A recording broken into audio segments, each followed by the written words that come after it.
माना कि मनीष कश्यप एक यूट्यूबर हैं, लेकिन उनके जैसा यूट्यूबर जो पत्रकारिता के क्षेत्र में पत्रकारिता करता हो, जो गलत चीजों को दिखाता हो, जो गलत चीज हो रहा है, जो अधिकारी गलत हैं, जो गलत कर रहे हैं, उनके बारे में बताता हो, दिखाता हो विजुअल के थ्रू में, यूट्यूब चैनल से और फेसबुक इंस्टाग्राम से,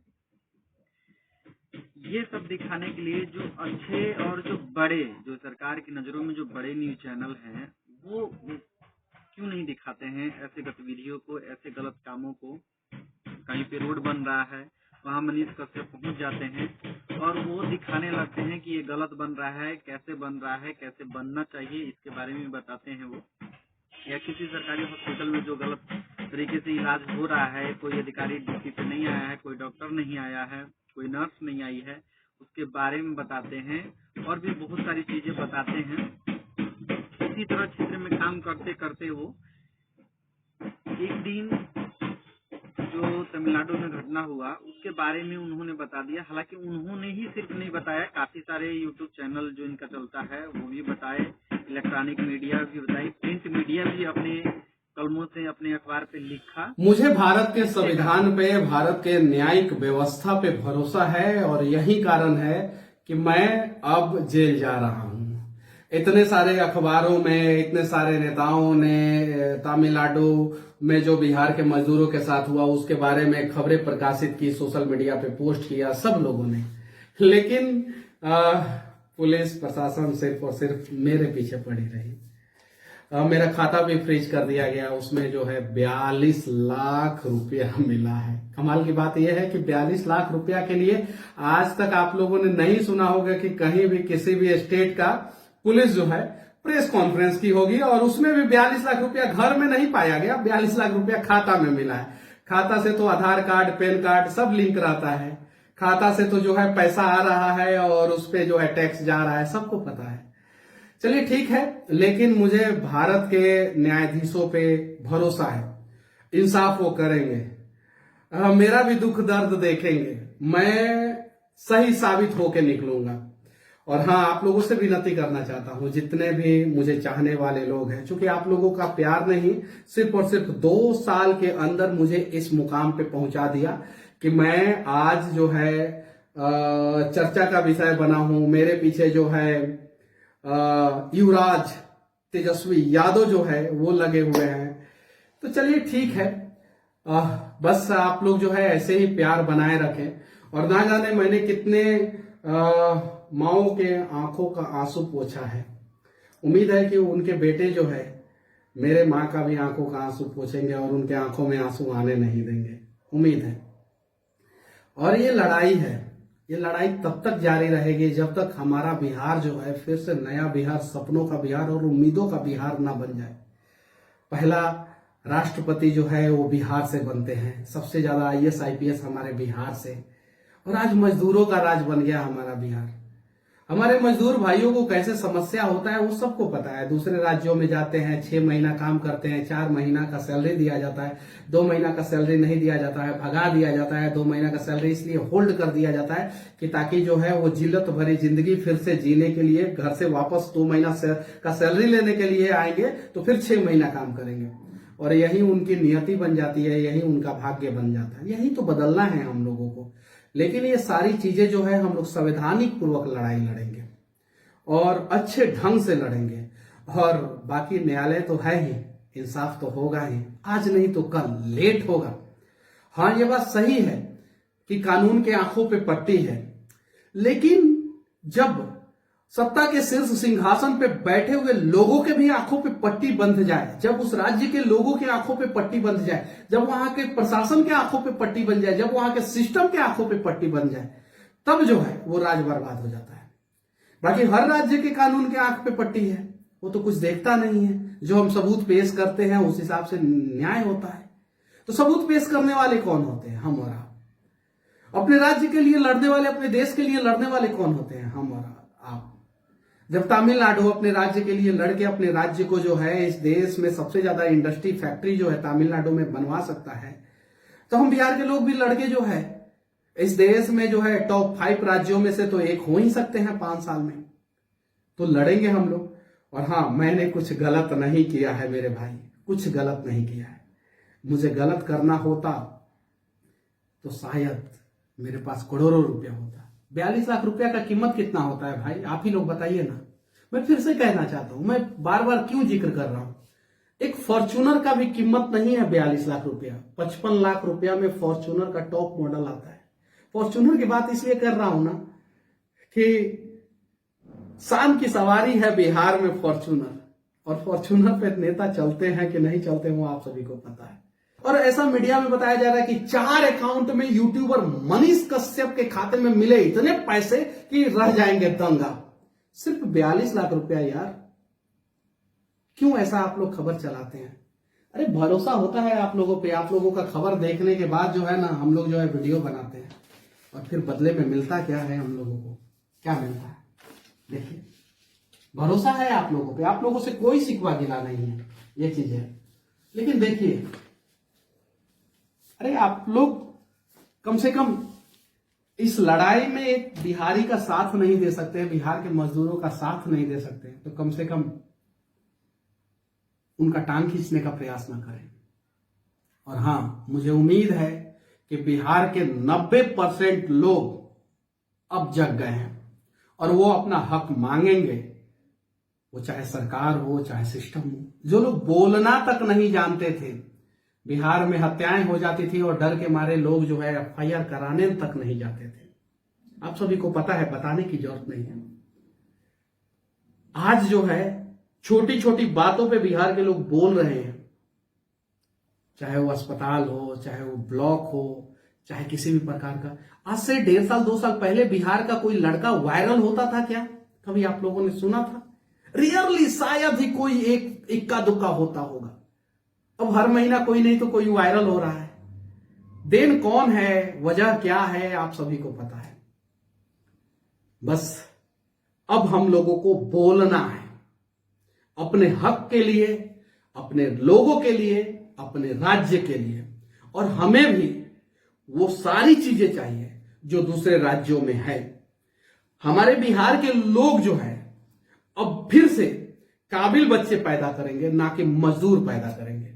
और अगर आज आप लोग इस लड़ाई में साथ नहीं देंगे तो उम्मीद कीजिए एक ना एक दिन जो है लगेगी आग तो जद में आएंगे अनेकों घर। इस शहर में सिर्फ मेरा मकान थोड़ी है, तो ये चीज है। और मुझे अपने लिए खुद करना होता तो एयर कंडीशन स्टूडियो में बैठ के, आप सभी को पता ही है कि मुझे थोड़ा बहुत नॉलेज है और मैं बातों को अच्छे ढंग से रख लेता हूं। एयर कंडीशन स्टूडियो में बैठ के दिल्ली में अपना रिपोर्टिंग कर रहा होता। 42 लाख के जगह पे मेरे खाते में 42 करोड़ से ज्यादा रुपया होता, और कोई किसी का हिम्मत नहीं होता कि उस खाते को फ्रीज कर ले।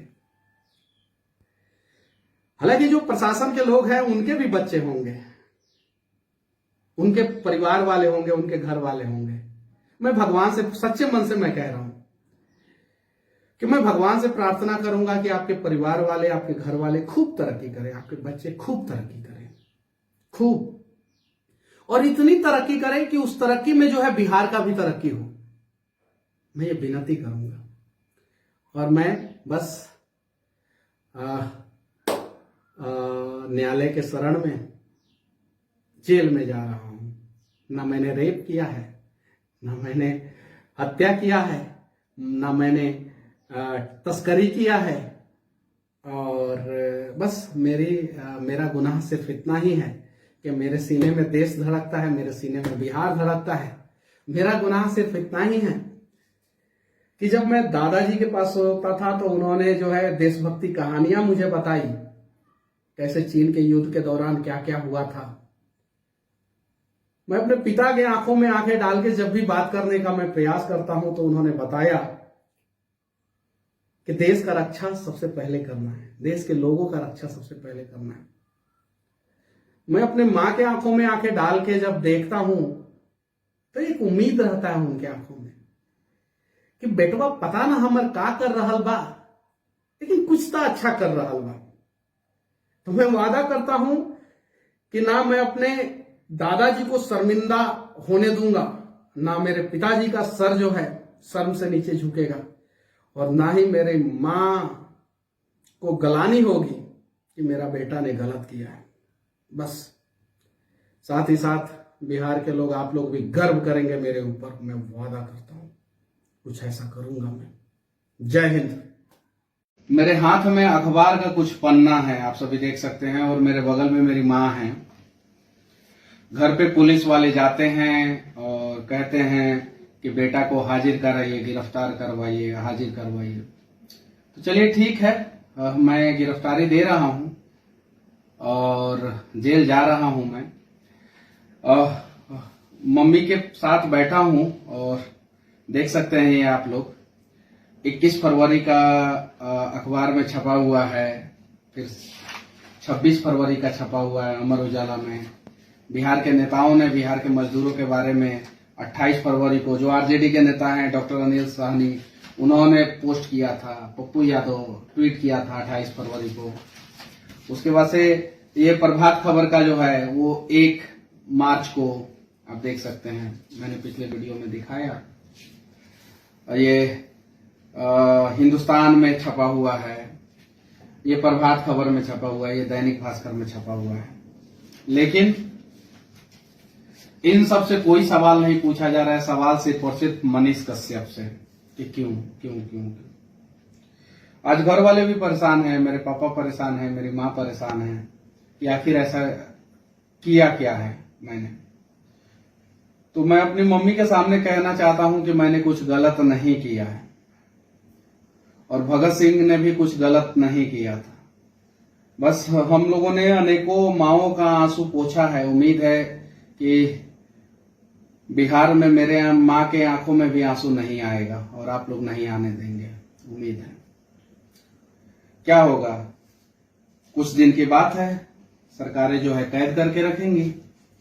विचारों को कैद करके थोड़ी रख सकती है। मैंने अपने लिए लड़ाई थोड़ी लड़ा है, मैंने अपनी माँ के लिए थोड़ी लड़ा है, मैंने अपने पिताजी के लिए थोड़ी लड़ा है, अपने भाई के लिए थोड़ी लड़ा है। मैं लड़ाई लड़ा हूं बिहार के लिए।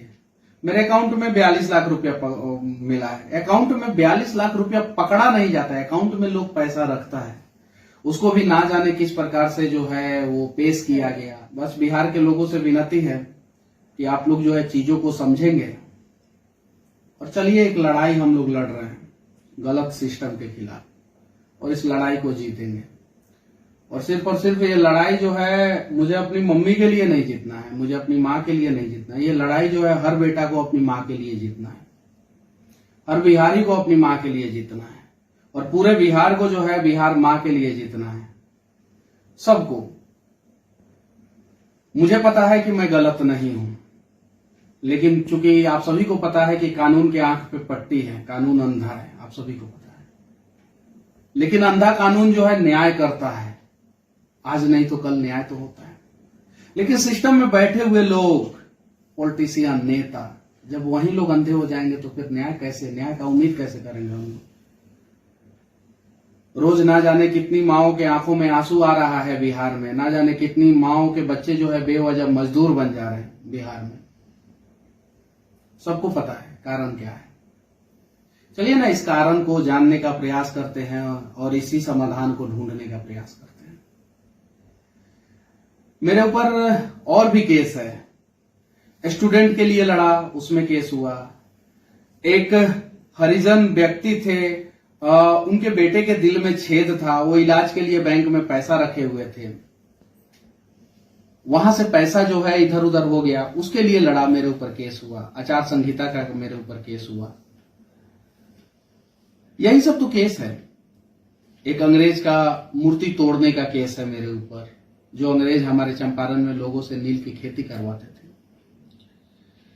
लेकिन आप सभी को पता है कि इन सभी चीजों पे चर्चा करें या ना करें, लेकिन बिहार की बर्बादी पे आज हम लोगों को चर्चा करना होगा। आखिर बिहार के मजदूर दूसरे राज्यों में जाके क्यों मार खाते हैं? क्या ये बात गलत है? अगर गलत है तो ये सारे अखबार गलत है, गलत है तो वो सारे मजदूर गलत है जो रेलवे स्टेशन पे आके जो है उन्होंने बोला, गलत है तो वो सारे रिकॉर्डिंग गलत है जिन्होंने फोन करके अपनी बातों को बताया, गलत है तो हर माँ का आंसू गलत है जो अपने बेटे के लिए बहा रही है और उम्मीद कर रही है कि मेरा बेटा जो है बिहार में पैदा हुआ है तो राजा बेटा बनेगा, बिहार में उसे किसी भी प्रकार की समस्या नहीं होगा। अरमा का बेटा जो है वो बिहार से बाहर इलाज कराने के लिए जा रहा है, बिहार से बाहर पढ़ने के लिए जा रहा है, बिहार से बाहर शिक्षा के लिए जा रहा है, बिहार से बाहर रोजगार के लिए जा रहा है। क्यों, ऐसा क्यों? और इसी चीज को तो बदलना है। बस मम्मी से मिल लिया और अब जेल, उसके बाद से देखा जाएगा। फिर उम्मीद है कि आप लोग जो है खड़े रहेंगे, और जब तक आप लोग खड़े रहेंगे किसी भी प्रकार का कोई समस्या नहीं होगा। और बस कानून अंधा है, आप लोग अंधे नहीं होंगे।